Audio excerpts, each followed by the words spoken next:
Assalamualaikum warahmatullahi wabarakatuh. Waalaikumsalam warahmatullahi wabarakatuh. Sudah menjadi keyakinan dalam kehidupan kita bahwa segala yang ada permulaannya tentu akan ada penghabisannya. Setiap yang punya awal mesti akan punya akhir. Tidak ada keabadian dalam kehidupan dunia ini. Semuanya datang dan pergi silih berganti, berubah oleh pergeseran masa dan pertukaran waktu. Demikianlah kalau kita mau merenungi kehidupan dari alam di sekitar kita. Sejak dari kehidupan tumbuh-tumbuhan, binatang, sampai kepada kehidupan kita, makhluk bernama manusia. Lihatlah kita manusia misalnya. Dimulai sejak kita terlahir ke alam ini, keluar dari alam rahim ibu, menjadi bayi yang merah tidak berdaya, untuk kemudian berangsur meningkat menjadi anak-anak. Dari kehidupan anak-anak berubah lagi kita menjadi remaja dengan segala keceriaan dan kelincahannya, dan dari masa remaja naik lagi kita memasuki usia dewasa, untuk kemudian berangsur memasuki hari tua. Lalu setelah kita memasuki hari tua, sehari, seminggu, sebulan, setahun, sampailah kita kepada batas waktu yang telah ditentukan oleh Allah, yang dinamakan ajal, dan bertemulah kita dengan yang disebut maut. Ini merupakan kepastian dalam kehidupan. Kalau saja kita mau merenung perubahan-perubahan yang terjadi pada diri kita, seharusnya membuat kita insaf dan sadar. Di kala remaja kita begitu lincah, punya rambut yang hitam ikal berderai, punya lesung di pipit, punya senyum yang indah menawan setiap orang yang melihat, punya kulit yang kencang dan bersih. Manakala kita memasuki hari tua, perubahan frontal pun terjadi. Kulit mulai jadi keriput, rambut yang tadinya hitam ikal berderai mulai memutih, nikmat berkurang, gigi yang tadinya utuh dan sanggup mengunyah apa saja, satu demi satu permisi meninggalkan kita.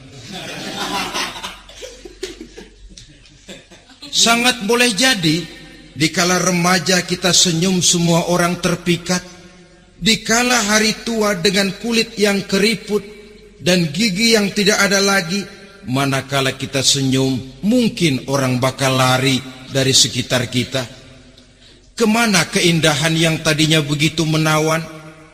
Kemana senyum lesung pipit yang tadinya menarik perhatian orang? Pergi meninggalkan kita, berubah oleh pergeseran masa dan pertukaran waktu.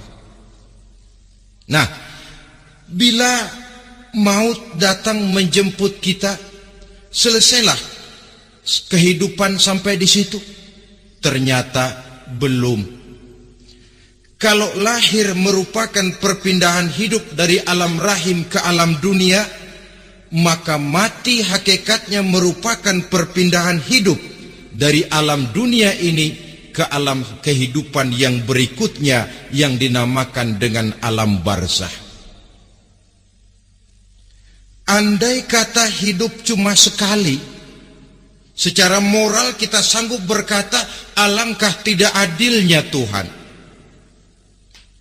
Kenapa? Dalam kehidupan ini kan aneka ragam terjadi. Ada orang yang zolim, ada orang yang dizolimi. Ada orang yang membunuh, ada orang yang terbunuh. Ada orang yang kaya, ada orang yang miskin.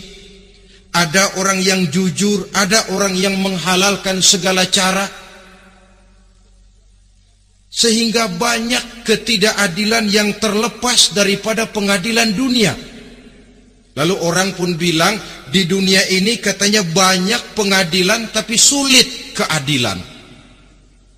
Di dunia ini mudah mencari pengadilan tapi sulit untuk mencari ketidakadilan.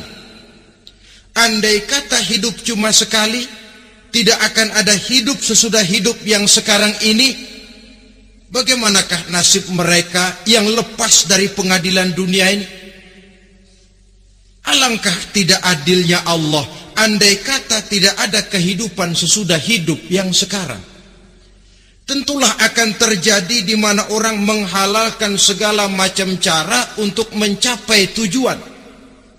Yang penting kan saya kaya, yang penting kan saya punya jabatan dan kedudukan tinggi. Kalau perlu jilat atas, kalau perlu sikut kiri kanan, sikut kiri kanan, kalau perlu injak bawah, injak yang bawah. Ini prinsip daripada orang-orang komunis.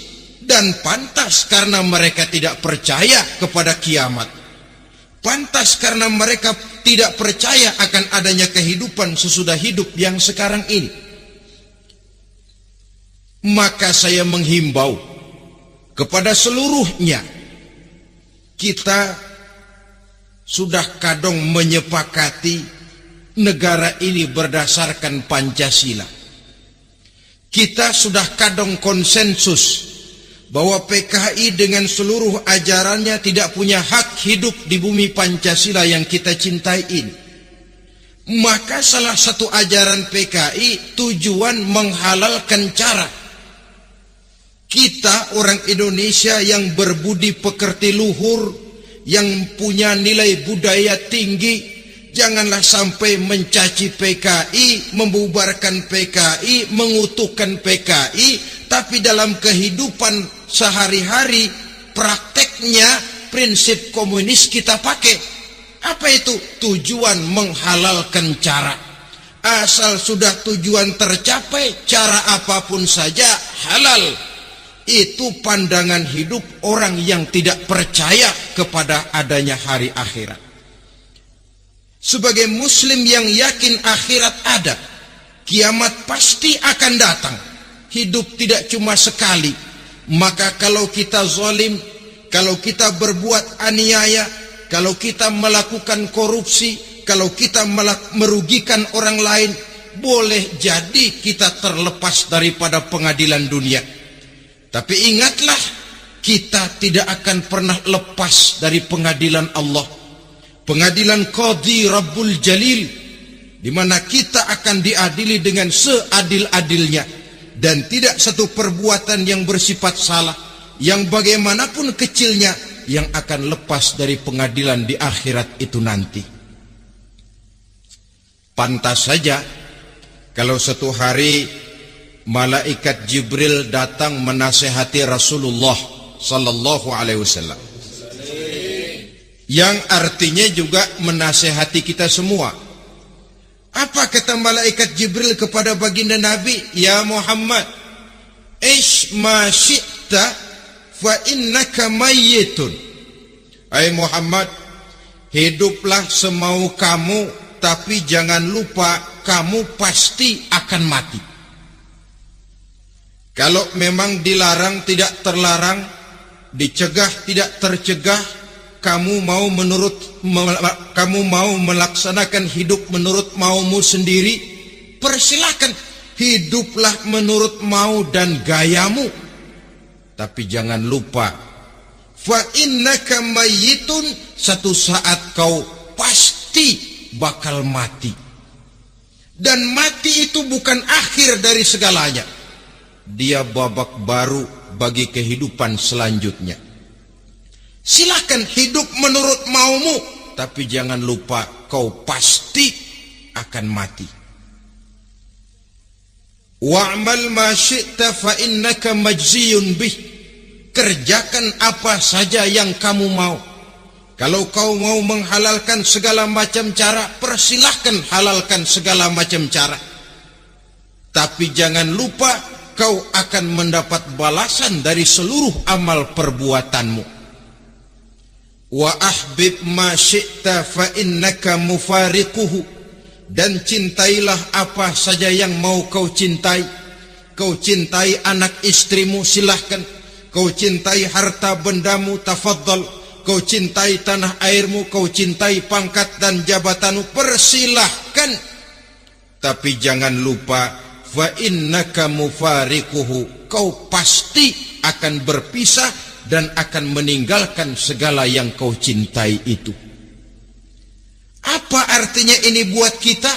Ternyata sesudah maut datang menjemput kita, ada kehidupan sesudah hidup yang sekarang ini.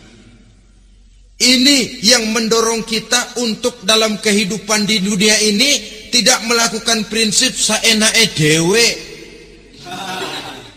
semaunya sendiri saja, asal perut kenyang, asal pangkat tinggi, asal harta dapat. Masa bodoh dengan merugikan orang lain, masa bodoh dengan menipu orang lain. Iku jenenge saenake dhewe. Muslim tidak diajarkan. Ingat manusia, setelah kau mati, setelah kiamat datang, kau akan dibangkitkan, kau akan dimintakan pertanggungan jawab tentang kehidupan yang sekarang ini. Saudara hadirin, oleh sebab itu kalau kita bicara soal kiamat, soal akhirat, ini memang masalah yang gaib, yang sepenuhnya tidak bisa dicernakan dengan kemampuan penalaran intelektual. Dasar di dalam membicarakan ini tidak lain adalah iman kita kepada Allah Subhanahu wa ta'ala.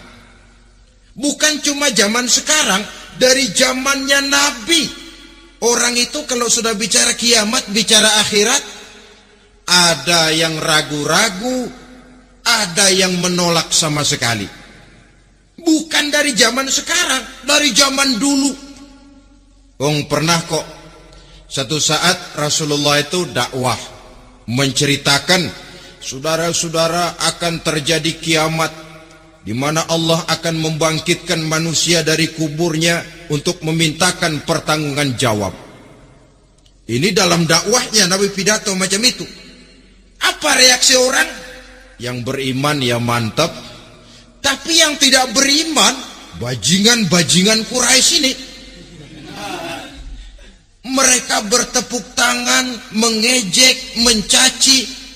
Malahan ini yang luar biasa, ada dua orang kafir, namanya Ubay bin Ka'ab dan Al-As bin Wa'il.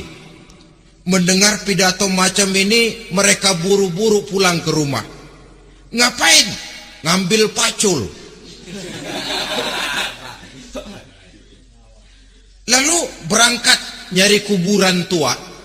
Dia gali itu kuburan, tulang-tulangnya diangkut, dibawa ke depan Nabi.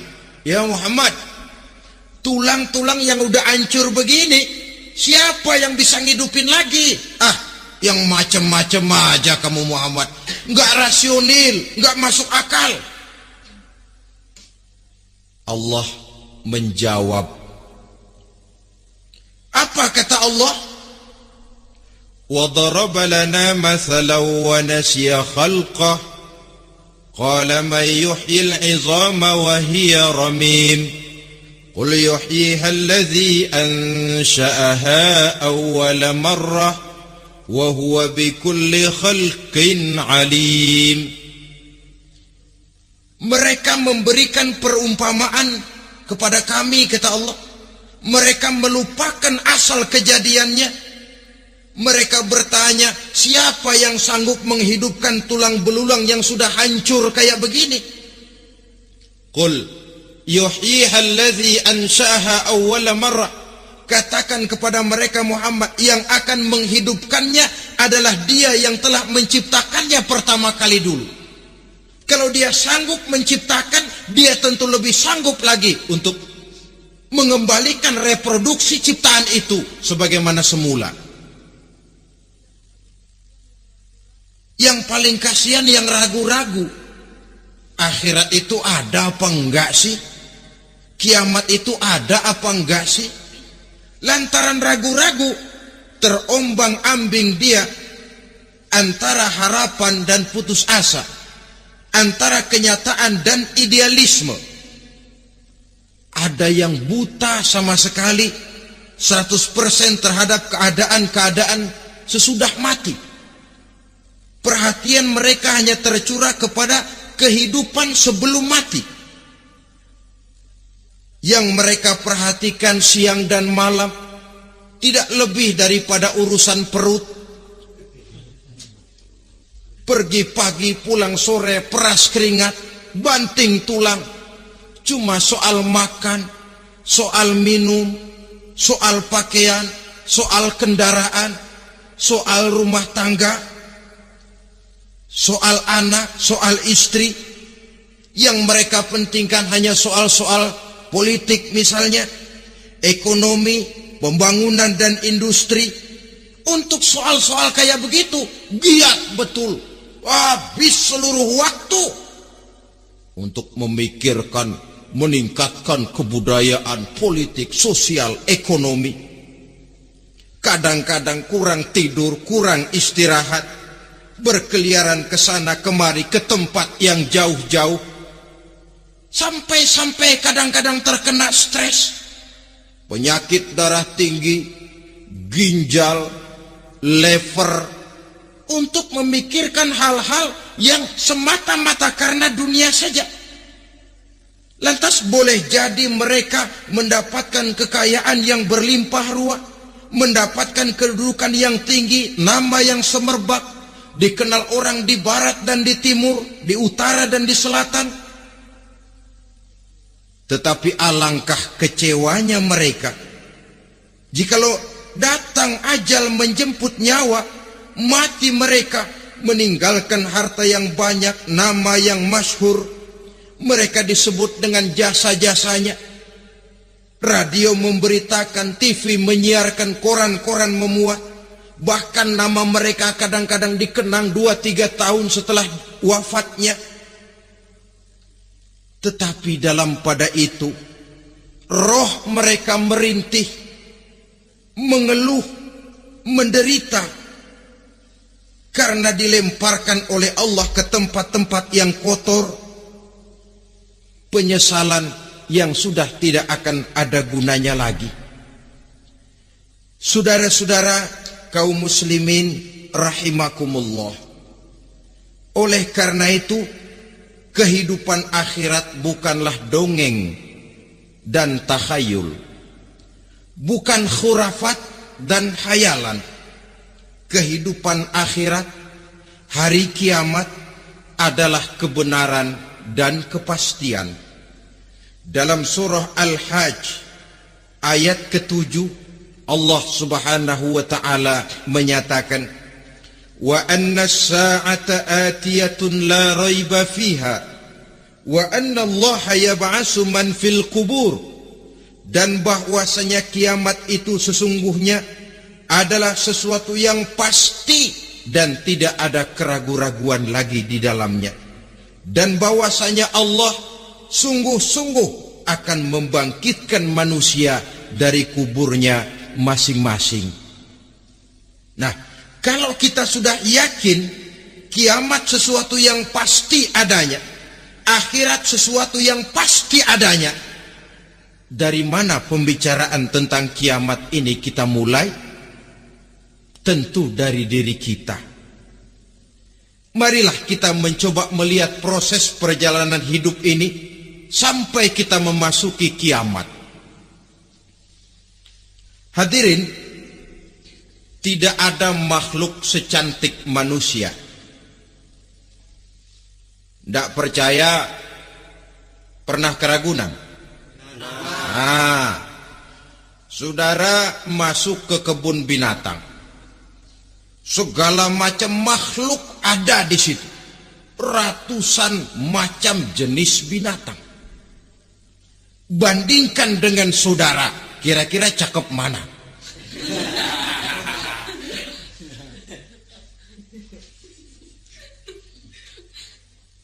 Dari seluruh makhluk yang diciptakan Allah itu, manusia fi ahsani taqwim, dalam bentuk yang paling sempurna, sejak susunan biologis sampai kemampuan berpikir. Biologis kita ya Allah, diciptakan kita begini rupa, diberikan 2 kaki untuk berjalan, 2 tangan untuk bekerja, diberikan 2 mata, dua-duanya di depan. Pernah saudara mikir kalau mata kita yang satu di depan, yang satu di belakang? Rasanya nggak laku kacamata itu.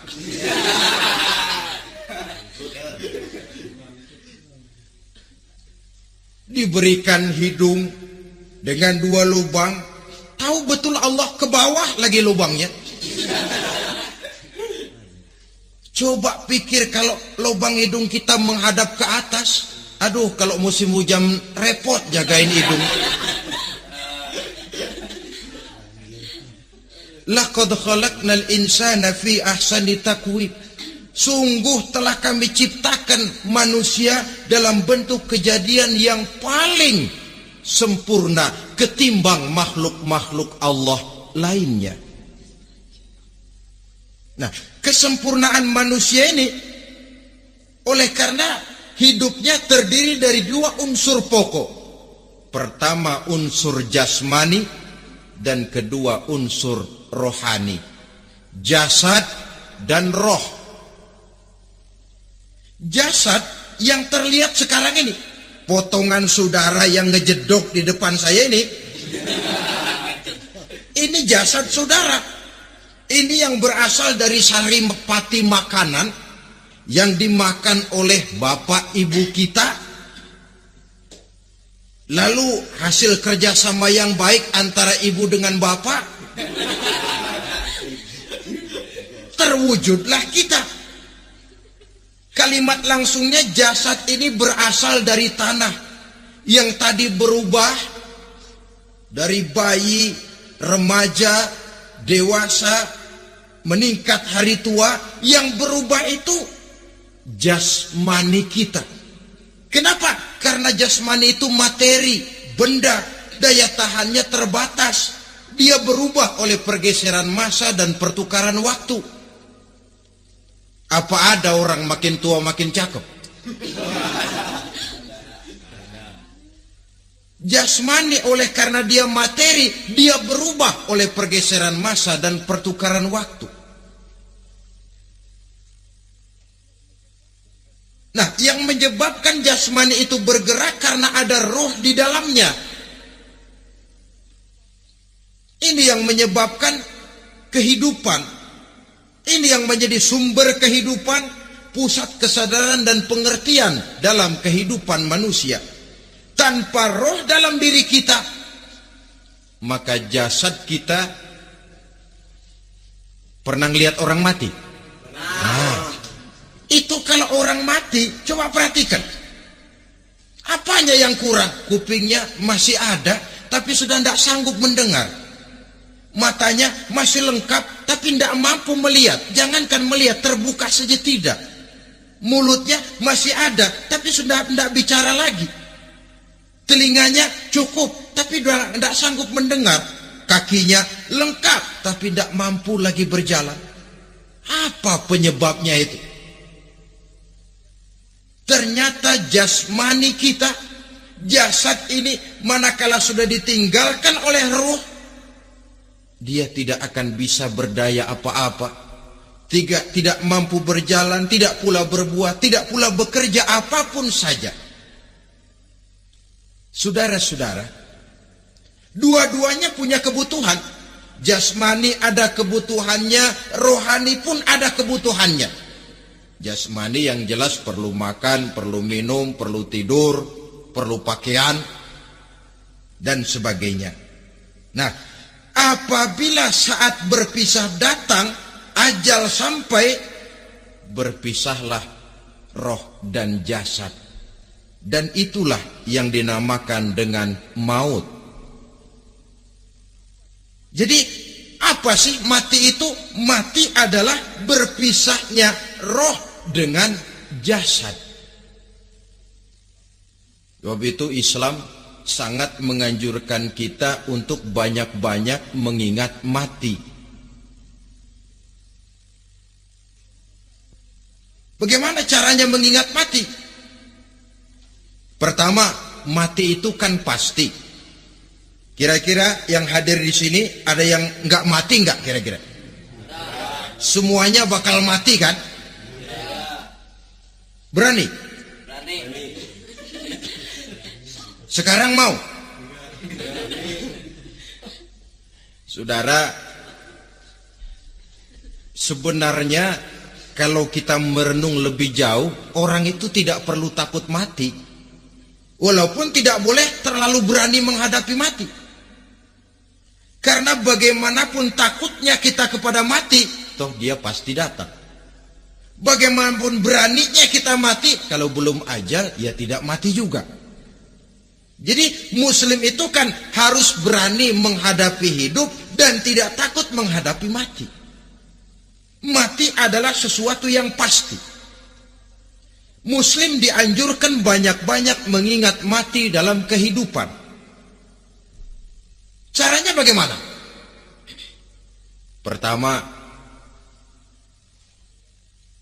berziarah nengokin teman yang sakit. Ya? Suka nengokin teman yang sakit enggak? Oh, itu pahalanya kata Nabi. Menengok orang yang sedang sakit lebih afdol daripada sholat sunnah 1000 rakaat. Apa pernah saudara sembahyang sunnah sampai 1000 rakaat? Nengokin orang sakit pahalanya lebih afdol daripada itu.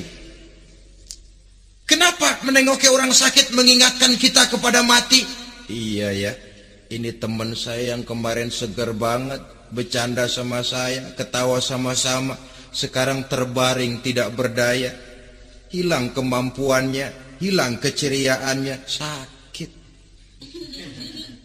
Iya kalau sembuh, kalau ajal, iya sekarang giliran dia, kalau jatuh ke saya. Lalu menghibur teman dengan kata-kata yang enak, yang akan mendatangkan sugesti supaya dia cepat sembuh. Jangan nengokin orang sakit, jujur. Sakit apa lu? Perut. Emang teman gua kemarin sakit begini mati. Wah, itu orang bisa jadi shock lantaran etika kita tidak akan sampai ke sana. Menjenguk orang sakit akan mengingatkan kita kepada mati. Apalagi ziarah kubur. Ada yang orang tuanya sudah meninggal? Kalau ada, ya tidak bisa tiap hari, sekurang-kurangnya seminggu sekali. Jumat pagi misalnya, ziarah kita ke kubur. Sehingga kalau kita masuk kubur kan ada etikanya. Assalamualaikum ya ahlal kubur wa inna insyaallahu bikum lahikun. Hai penduduk kubur, keselamatan bagi kamu dan kami yang masih hidup sekarang ini insyaallah pasti bakal nyusul kamu.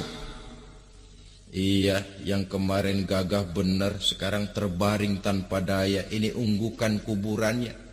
Yang kemarin ada sekarang sudah tidak ada. Kemana dia? Kami satu saat pasti akan begini.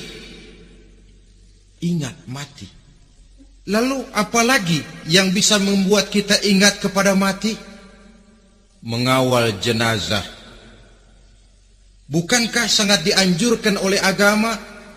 Bahkan kalau bisa sejak mengurusnya, memandikannya, mengkafankannya, menyolatkannya untuk kemudian mengantarnya ke kubur. Hari ini saya antar dia ke kubur, besok boleh jadi saya yang diantar orang. Hari ini saya solatkan dia, besok boleh jadi saya yang disolatkan orang. Hari ini saya masukkan dia ke liang lahat, besok mungkin giliran saya dimasukkan orang ke liang lahat. Ingat mati, tumbuh kesadaran. Lalu daya positifnya dalam kehidupan apa?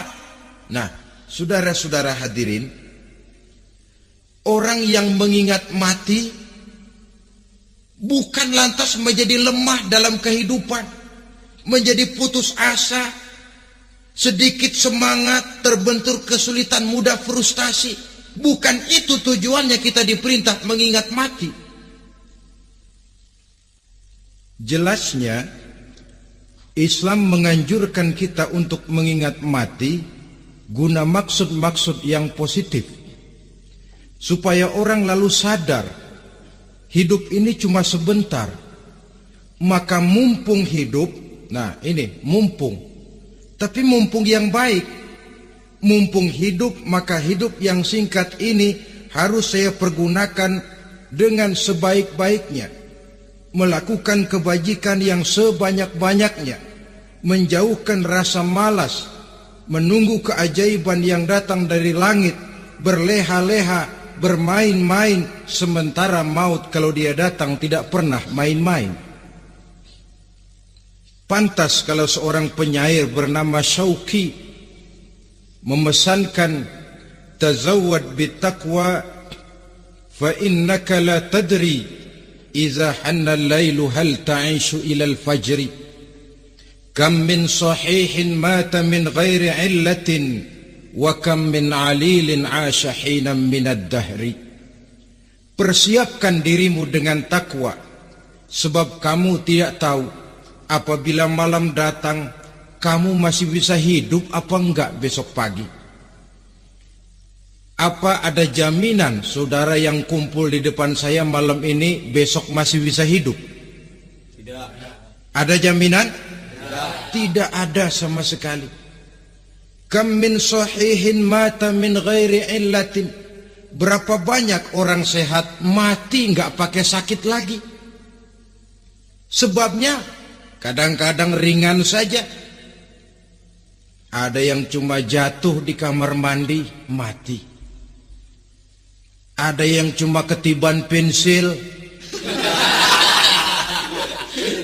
Iya, kalau ketiban pensil 3 peti masa enggak mati. Ta'addadatil asbab wal mautu wahid. Sebabnya boleh jadi macam-macam, tapi mati satu juga, yaitu mati. Dia seperti kelapa yang terlalu tua jatuh ke bawah, yang kembang baru keluar pun jatuh ke bawah. Itulah mati. Dia datang menjemput yang bayi, dia datang mengambil yang anak-anak, dia datang juga kepada yang remaja, kepada yang dewasa, kepada yang tua sekalipun. Jangan yang remaja lalu berpikir, gua rasanya masih jauh banget mau mati. Ini sesuatu yang pasti yang kita tidak pernah diberitahu kapannya. Kalau dikasih tahu kapannya kan kita bisa, umpama malaikat maut datang ke rumah saya, saudara Zainuddin kau mati 80 tahun lagi. Wah, saya kan berhitung, masih lama, poya-poya aja dulu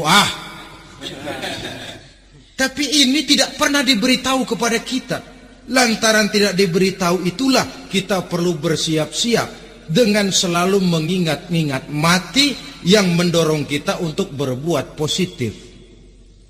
Satu contoh peringatan mati yang mendatangkan positif pada peristiwa ketika turun perintah hijrah. Ketika di Mekah sudah terpepet turun perintah hijrah. Ini sahabat yang berangkat hijrah, jangan dikira semua bulat hati. Ada yang mikir, kalau saya hijrah berangkat dari Mekah ke Madinah, nanti di tengah jalan dicegat oleh kafir Quraisy lalu dibunuh, mati saya. Takut mati. Allah peringatkan, kullu nafsin za'iqatul maut. Kamu disuruh hijrah saja takut mati, padahal kamu tahu semua yang hidup bakalan mati. Diam saja di Mekah mati, hijrah ke Madinah pun akan mati. Mendengar ayat ini, Sayyidina Umar bin Khattab seperti dibakar semangatnya. Kalau sebagian sahabat hijrah sembunyi-sembunyi, beliau mau hijrah itu malah bajingan Quraisy dikumpulkan dekat Ka'bah. Pidato, ya ma'syara Quraisy, Dedengkot Quraisy, dengerin. Besok pagi yang namanya Umar bin Khattab mau hijrah dari Mekah ke Madinah. Siapa yang kepengen kepalanya berpisah dengan badannya, persilahkan cegat Umar di jalanan. Besok dengan tenang dia berangkat hijrah, gak ada yang berani nyegat. Tuh Quraisy juga barangkali mikir, gue ngapain nyegat penyakit. Begitu ingat mati, timbul semangat juang, timbul semangat berbuat. Ini ingat mati yang positif, bukan yang melemahkan semangat. Dah jangan kerja rajin-rajin dah, lu bakalan mati. Ini ingat mati yang salah pasang. Ingat mati seharusnya mendorong manusia untuk berbuat lebih tekun. Allah memberikan peringatan, Qul innal mauta alladhi tafirruna minhu fa innahu mulaqikum. Katakan, maut yang kamu akan melarikan diri daripadanya, yang kamu takuti benar dia pasti akan datang menjemput kamu. Saudara-saudara hadirin yang saya hormati, datangnya memang tidak kita harapkan yang namanya maut, tapi sekali dia datang tidak ada pintu tempat kita lari. Dia memang tidak pernah kita undang, tapi sekali dia datang mengetok pintu, kekuatan apa yang bisa menolak? Dia sebuah tanda seru dalam kehidupan. Apa yang menyebabkan orang takut mati? Pertama barangkali karena dia tidak tahu bagaimana kehidupan sesudah mati. Alam kubur gelap, alam akhirat gelap, sehingga dia bingung. Lantaran bingung lalu jadi takut. Yang kedua boleh jadi oleh bayangan-bayangan dosa yang pernah dia kerjakan di dunia ini. Kerjanya cuma menumpuk dosa. Dia gembira, bahagia, tertawa di atas tumpukan dosanya, merasa segan berpisah dengan seluruh kehidupan ini.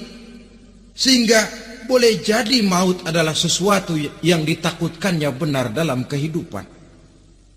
Tapi bagaimanapun takutnya, tidak ada tempat lari dari dia. Dalam ayat lain Allah jelaskan, Ainama takunu yudrikumul mautu walau kuntum fi burujim musayyadah. Di mana saja kamu berada, dalam benteng yang paling tangguh sekalipun, maut pasti akan datang menjemput kamu. Nah, bagaimana caranya maut datang menjemput kita? Bila datang dia, sang malaikat pencabut nyawa, malaikat Israel namanya, hendak mengambil ruh kita. Dalam suasana macam begitu, di akhir kehidupan dunia, dalam berhadapan dengan sakaratul maut, terbagilah manusia dalam dua bagian besar. Pertama, yang menghadapi sakaratul maut itu dengan husnul khatimah, baik di akhirnya, sehingga pada saat ruhnya berpisah dengan jasadnya, kelihatan dia seperti senyum, mukanya cerah. Bahkan sebelum itu boleh jadi dia sempat meninggalkan pesan-pesan yang baik. Ada yang sempat azan, ada yang sempat baca Quran. Pernah kan nemui orang yang mau mati seperti itu? Yang sempat azan, yang sempat baca Quran, yang sempat meninggalkan wasiat-wasiat yang baik. Sebab apa? Malaikat maut datang menjemput mereka juga dengan baik-baik. Dicabut ruhnya perlahan-lahan, tapi sungguh pun perlahan-lahan. Pedihnya, sakitnya tetap tiada tara. Rasulullah Sallallahu Alaihi Wasallam, dikala beliau hendak berhadapan dengan sakaratul maut, diceritakan mencelupkan tangannya ke dalam gelas berisi air, lalu mengusapkannya ke muka beliau seraya berdoa, "Ya Allah, mudahkan saya dalam menghadapi sekarat ini." Beliau juga yang mengatakan bahwa sakitnya sakaratul maut sama dengan 300 kali bacokan pedang. Sehingga kita diajarkan doa, di antara doa selamat itu kan ada Allahumma hawwin alaina fi sakaratil, ya Allah, mudahkan saya di dalam menghadapi sakaratul maut itu. Ketika ruh ini keluar dari jasad, mata masih mengikuti ruh itu. Sehingga kadang-kadang ada yang matanya terbelalak dan tidak sempat ditutup, terbuka terus, mengikuti ruh itu keluar dari jasadnya. Adapun golongan kedua, manusia yang ketika berhadapan dengan sakaratul maut mendapatkan su'ul khatimah, jelek di penghabisannya. Sekaratnya sudah setengah mati, lalu jelek juga di akhirnya, mati dalam keadaan yang tidak baik, tidak terpuji. Ada yang lagi megang kartu, mati. Ada yang lagi di tempat ngadu ayam, mati. Ada yang lagi di tempat pelacuran, mati. Ada yang lagi megang botol minuman keras, mati. Nih barangkali malaikat maut gemes banget nariknya, lu bajingan, lu tarik terus ya, mati su'ul khatimah. Makanya bagus itu, kadang-kadang di majelis-majelis taklim kan sering dibaca, ya Allah biha, ya Allah biha, ya Allah bihusnil khatimah. Kan ada itu? Ada enggak? Saudara hadirin, mohon agar oleh Allah kita diberikan husnul khatimah, baik di saat ruh akan berpisah dengan jasad. Ini sesuatu yang pasti. Sang malaikat maut datang menjemput nyawa. Setelah ruh berpisah dari badan, maka tinggallah sang badan, ditangisi oleh semua yang kita tinggalkan. Sehingga kepada putrinya Fatimah, ketika malaikat maut datang hendak menjemput baginda Nabi, beliau berkata kepada anaknya, Fatimah, kamu tahu siapa yang datang? Saya tidak tahu, Bapak. Yang datang hadimul lazat. Itu dia yang menghancurkan seluruh kesenangan dunia. Wa qati'u syahwat, yang memisahkan kita dengan seluruh yang kita cintai. Dia malaikat maut, Pak. Manakala jasad sudah ditinggalkan oleh ruh, itulah yang dikerubungi orang. Anak menangis, istri menangis, orang tua bersedih, teman-teman merasa kehilangan, menangisi jasad.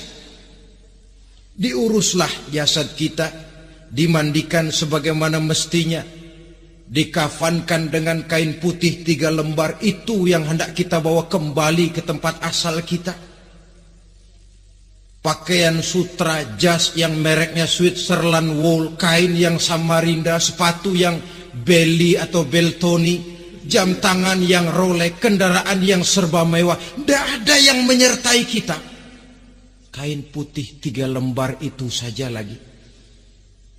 Demi setelah dikafankan, dibujurkan kita menghadap ke arah kiblat, orang banyak pun datang menyolatkan kita dengan 4 takbir,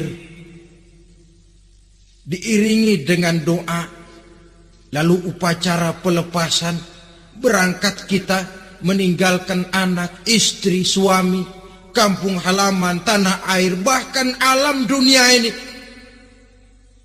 Selamat tinggal alam dan seluruh isinya. Tinggallah yang tinggal. Saya akan kembali ke tempat asal dari mana saya datang untuk kembali mempertanggungjawabkan seluruh perbuatan saya dalam kehidupan ini. Manakala upacara pelepasan selesailah sudah, dimasukkan kita ke keranda jenazah, digotong orang, bismillah wa ala millati rasulillah, dibawa ke tempat peristirahatan terakhir katanya. Padahal dulu kalau mau kita istirahat, ke villa lah kita, ke Bali lah kita, ke Hong Kong lah kita, ke tempat-tempat tamasya yang indah. Oh, rupanya akan sampai juga perjalanan menuju tempat peristirahatan terakhir yang luasnya tidak akan lebih dari 2 kali 1 meter. Diusung orang kita, diantarkan orang banyak. Manakala sampai ke atas yang lahat, pengusung jenazah dibuka, diturunkan kita ke liang lahat, dibaringkan. Gumpalan tanah akan jadi bantal kita. Muka dibuka, dihadapkan ke arah kiblat. Setelah itu ditutup liang lahat kita dengan kayu. Masih belum kurang, diuruk dengan tanah. Yang menguruk orang-orang yang tadinya mencintai kita, menyayangi kita. Tapi ketika jasad sudah ditinggalkan ruh, habis rupanya cintanya. Coba jasad kalau sudah ditinggalkan ruh, 3 hari aja di rumah, serem. Ya mayit, siapa yang betah nemenin mayit?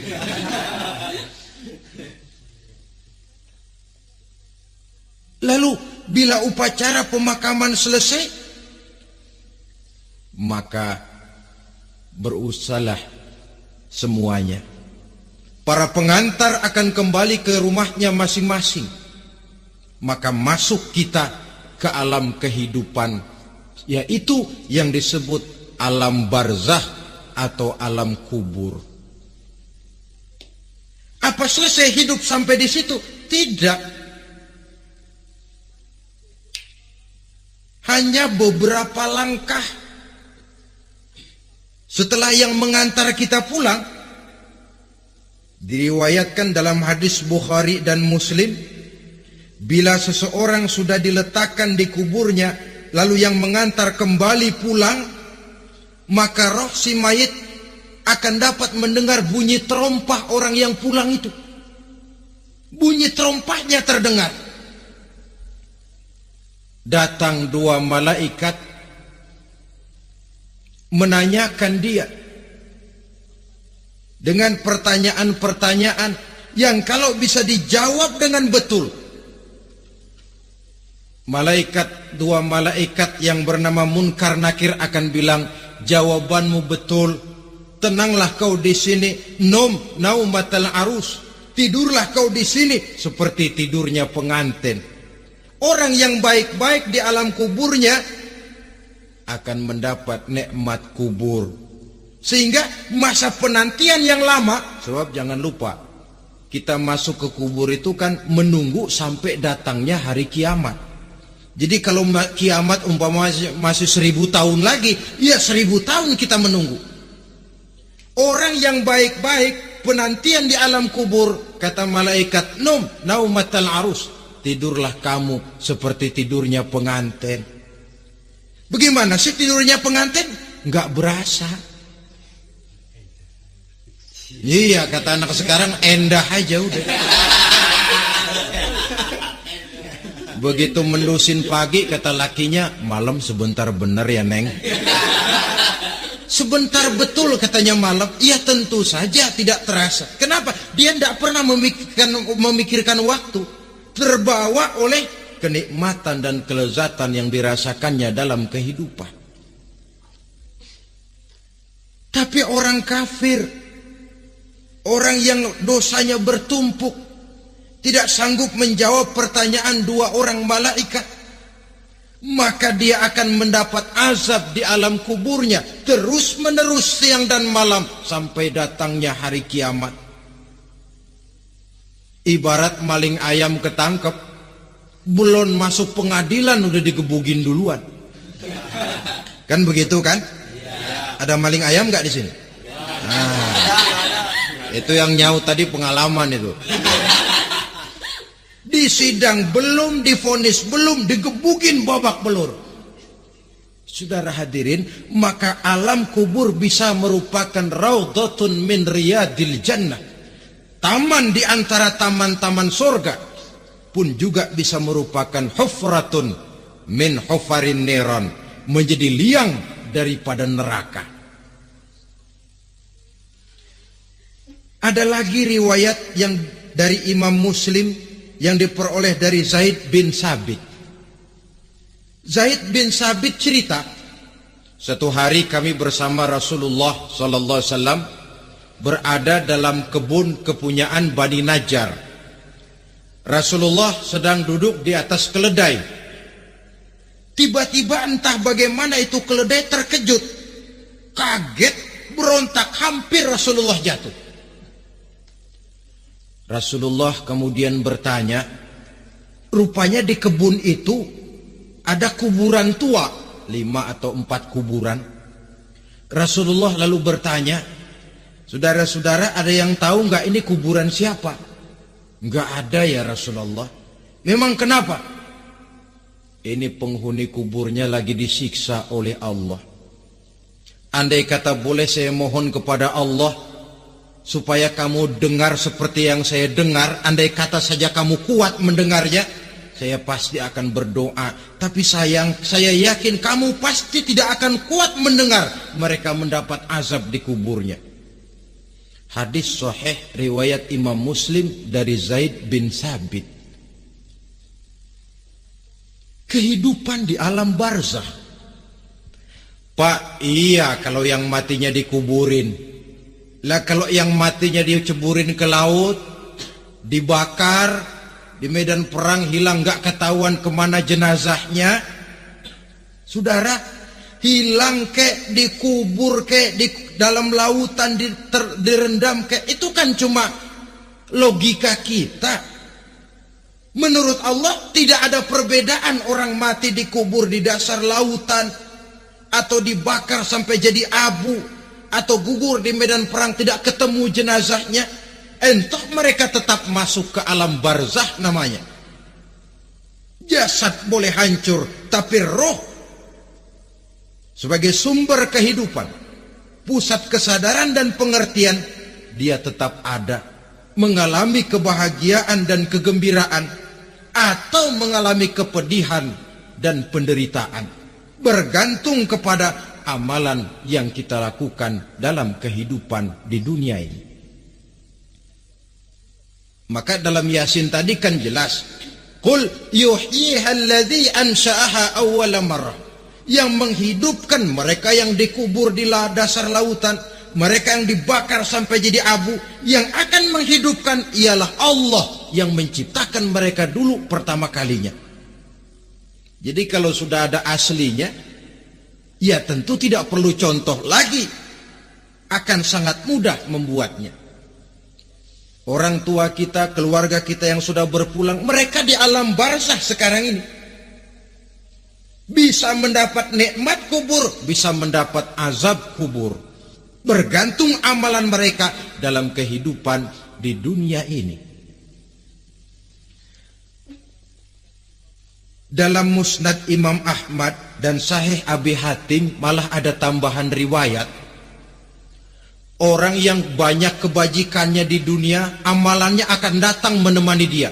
Sholatnya dekat kepalanya, puasa sebelah kanan, zakat sebelah kiri, menghibur dia. Malahan dikatakan berbentuk orang yang cantik menemani dia di alam kuburnya. Aneh, dia tanya, man anta lam ara fid dunya ajmal minka. Siapa kamu? Di dunia ini belum pernah saya melihat orang secantik kamu. Dia jawab, ana amaluka soleh. Saya adalah amalmu yang soleh yang kau kerjakan waktu di dunia.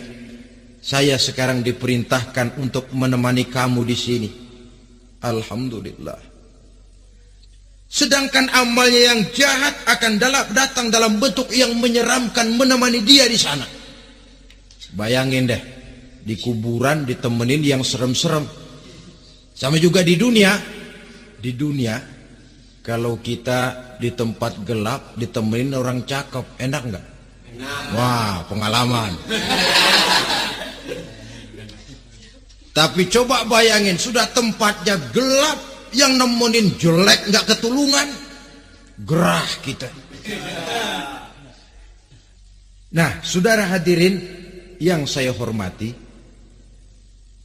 lalu bagaimana tempat arwah-arwah yang sudah kembali menghadap Allah yang disebut mustaqarrul arwah itu? Macam-macam tingkatannya sesuai dengan profesi dan amalannya waktu di dunia. Ada roh-roh itu yang setelah pisah dengan jasad, artinya mati, ditempatkan di tempat yang disebut a'la iliyin, tempat yang tertinggi. Siapa ini? Arwahnya para nabi dan para rasul. Ini fi a'la iliyin, di tempat yang tertinggi. Arwahnya para nabi, arwahnya para rasul. Dan karena kita bukan nabi, bukan rasul, ya jangan mimpi dapat tempat fi a'la iliyin, kecuali kalau Allah menghendaki. Itu hak prerogatif Allah. Tapi kan tidak adil kalau Allah melakukan itu. Ini kelompok roh-roh yang masuk golongan VIP. Wah, the first class. Para nabi, para rasul. Lalu ada pula roh-roh itu yang setelah pisah dengan jasadnya diumpamakan seperti burung-burung hijau yang berterbangan di perkebun-kebunan surga. Roh siapa mereka ini? Rohnya para syuhada, orang-orang yang mati syahid gugur membela agama. Nah, ini bedanya orang mati syahid dengan pahlawan, ya. Apa bedanya syuhada dengan pahlawan? Kalau syuhada, orang yang gugur membela agama, niatnya karena Allah, mati syahid. Kalau pahlawan, orang yang gugur membela negara, orang yang dianggap berjasa kepada pemerintah. Klimaksnya, kalau orang mati syahid, jelas surga. Tapi pahlawan belum tentu surga. Kenapa? Bergantung kepada negara macam apa yang dibelanya dan pemerintah model mana yang dibelanya. Di negara-negara komunis misalnya, banyak nggak pahlawan? Banyak. Dengan sekian tanda jasa yang mati di medan perang dan sebagainya. Kira-kira pahlawan komunis masuk surga enggak? Ya, kalau pahlawan komunis masuk surga, kita enggak kebagian kapling di surga barangkali. Inilah bedanya pahlawan dengan orang mati syahid. Kemudian ada pula roh itu yang tertahan di pintu surga. Tertahan di pintu surga. Ini seperti tadi, orang yang mati syahid tapi masih ada kaitan di dunia. Rasulullah pernah ditanya orang, ya Rasul, kalau saya maju ke medan perang bela agama, mati syahid, apa saya masuk surga? Iya, masuk surga. Kecuali kata Nabi, kalau masih punya utang. Nah, tertahan di pintu surga. Ada pula roh itu yang tertahan di alam kuburnya. Ini umumnya seperti tadi itu, ada mempunyai dosa, mempunyai kesalahan, sehingga merasakan azab kubur. Ada juga roh itu yang tertahan di permukaan bumi. Mereka yang dalam hidup selalu menumpuk dosa-dosa yang besar, meninggal sebelum keburu untuk bertaubat. Saudara hadirin yang saya hormati, inilah yang kita khawatirkan. Sebab jikalau pada saat roh sudah datang, jikalau saatnya roh datang berpisah dengan jasad, menemukan sakaratul maut, saat itu taubat sudah tidak akan ada gunanya lagi. Masuk ke alam kubur, mendapat azab kubur sampai datangnya hari kiamat. Berapa lama di alam kubur ini? Menunggulah kita sampai datang saatnya kiamat. Nah, saudara-saudara, apa tanda-tanda hari kiamat? Kapan dia akan datang? Bagaimana hal ihwal manusia pada saat terjadi kiamat? Bagaimana alam ini? Bagaimana perhitungan di padang mahsyar? Insya Allah akan saya ungkapkan pada bagian kedua dari ceramah ini. Insya Allah kita akan lanjutkan pembicaraan ini sampai kepada terminal paling akhir, surga dan neraka. Inilah saja pertemuan kita pada kesempatan kali ini. Terima kasih banyak atas segala perhatian. Mohon maaf atas segala kekurangan. Wabillahi taufiq wal hidayah. Wassalamualaikum warahmatullahi wabarakatuh. Waalaikumsalam warahmatullahi wabarakatuh.